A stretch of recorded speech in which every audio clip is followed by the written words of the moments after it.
everyone, welcome to my channel Ekansh. Hope you all are good. We are doing chapter Arrival of European Powers in India. Today we will start from page number 4. Factories. These trading centers of foreign companies were called factories. That is the place where factors or the officials of the company worked. They were mainly situated in coastal regions. The factory was not a place of manufacturing goods but a warehouse or godown for goods, an office for maintaining records and residential quarters for the servants of the company. Soldiers were also kept there to defend the factories from the armed attacks of their rivals. Factories को हिंदी में factory या कारखाना कहते हैं। कारखाना एक ऐसी जगह है जहां गुड्स का प्रोडक्शन किया जाता है, माल को बनाया जाता है।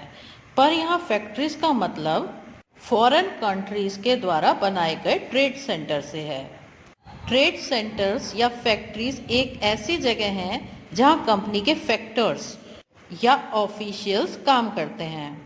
फैक्टर्स एजेंट्स को बोलते हैं। तो जो भी लोग फैक्ट्री में काम कर रहे होते हैं कोई भी काम, तो उन्हें फैक्टर्स बोल दिया जाता है। ये फैक्ट्रीज मेनली कोस्टल रीजन्स में सिचुएटेड होती हैं। उस समय फैक्ट्रीज को कोठी भी कहा जाता था।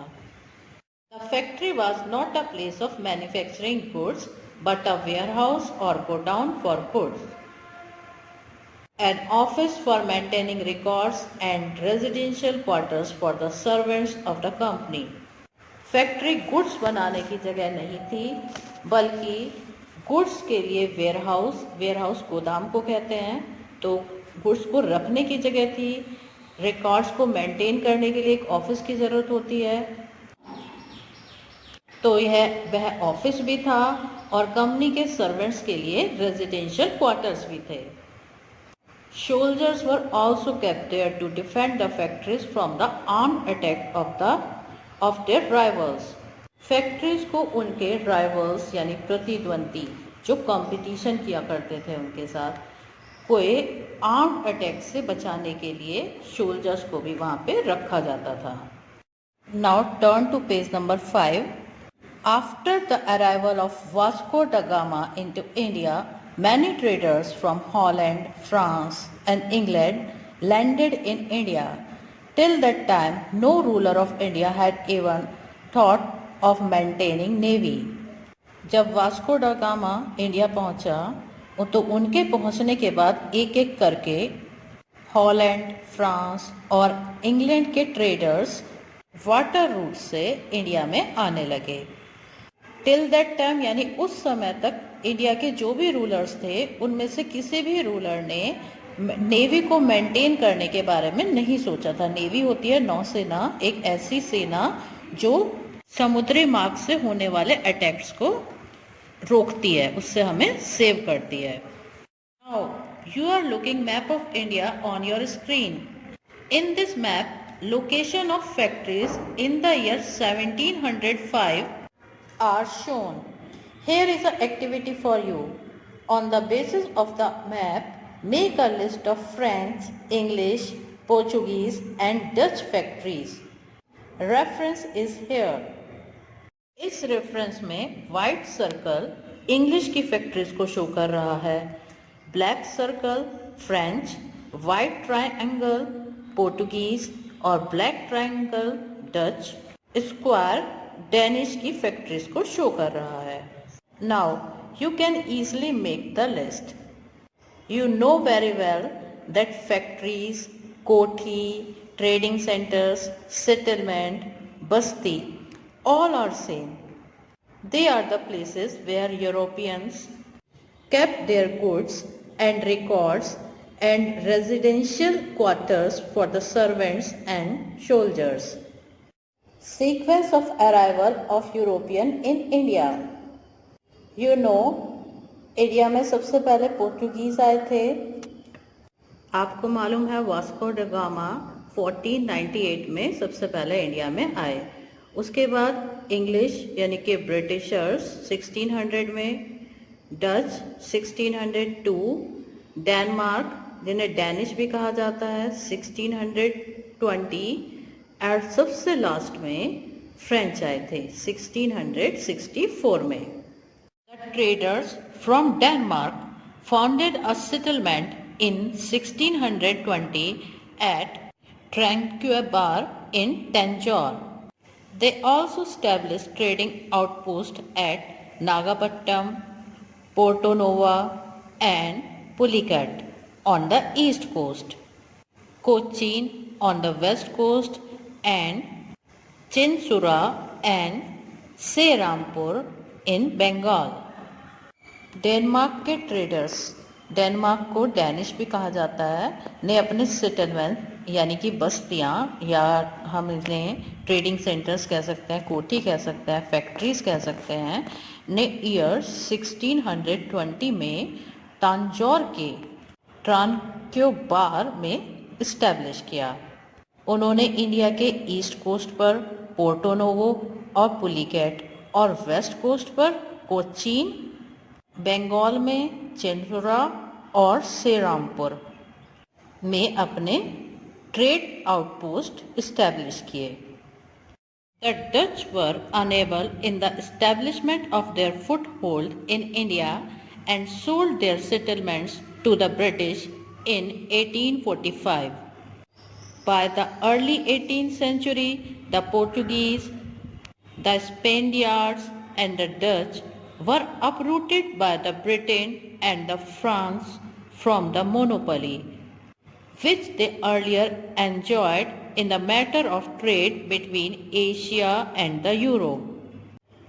डच इंडिया में अपने पैर जमाने में असमर्थ रहे, अनेबल मतलब असमर्थ, और उन्होंने अपने सेटलमेंट्स ब्रिटिश को 1845 में बेच दिए। इंग्लिश को ही ब्रिटिश भी कहा जाता है, आपको मालूम है। अर्ली 18th सेंचुरी में पोर्टुगीज, स्पेनियार्ड्स और डच को अपरूट मतलब उखाड़ दिया, uprooted by the Britain and the France from the monopoly, जो उनका एकाधिकार था उससे उन्हें उखाड़ दिया, जिसे वो अर्लियर इंजॉय कर रहे थे। जो व्यापार, जो ट्रेड एशिया और यूरोप के बीच में होता था, एशिया हमें मालूम है इंडिया एशिया में आता है, तो एशिया और यूरोप के बीच में जो ट्रेड हो रहा था उसे पहले पोर्टुगीज इंजॉय कर रहे थे, तो उन्हें ब्रिटेन ने उखाड़ फेंका। The French tradesman developed their trading centres at Masulipatam, Pondicherry, Chandernagore and Mahe. The British traders moved a step forward and did not confine themselves only in the coastal areas. They also established their trading centers in places like Surat, Patna, Qasim Bazar, Bharuch, Agra, Ahmedabad and Cambay. French के traders ने अपने trading centre Machilipatnam, Pondicherry, चंद्रनौगौर और मही में develop किए। British traders एक कदम और आगे रहे। Moved a step forward means एक कदम आगे रहना। उन्होंने खुद को केवल कोस्टल एरिया तक ही सीमित नहीं किया, उन्होंने सूरत, पटना, कासिम बाजार, भरूच, आगरा, अहमदाबाद, कैम्बे जैसे स्थानों पर अपने ट्रेड सेंटर्स की स्थापना की, यानी उन्हें स्टैब्लिश किया। Traders from European countries always endeavored to capture trade from Portuguese traders. The European traders always intended buying goods at a very low price from India so that they could earn higher profits by selling them at higher price in European markets. It was also their experience that the goods being sold at the seaports like Surat and Masulipatam were sold at higher price. Therefore, they sent their agents in those areas where the goods were being manufactured so that they could directly purchase them from the artisans and other manufacturers at a low price.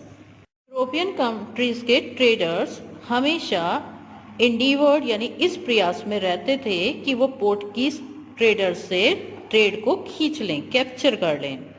उनकी कोशिश रहती थी कि वो India में कम से कम कीमत देकर सामान खरीदें और फिर वो इस सामान को यूरोप में अधिक से अधिक दाम पर बेचें और खूब मुनाफा कमा सकें।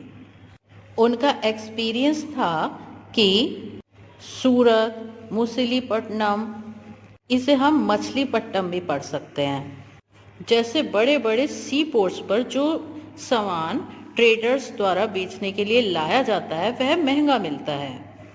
इसलिए यूरोपियन ट्रेडर्स जगह जगह पर अंदर जाके गांव-गांव में अपने आदमी या एजेंट को भेजकर सीधे आर्टिजन्स मीन्स कारीगर जो सामान बनाते हैं से माल खरीदने की कोशिश में रहते थे ताकि उन्हें सामान सस्ता मिले।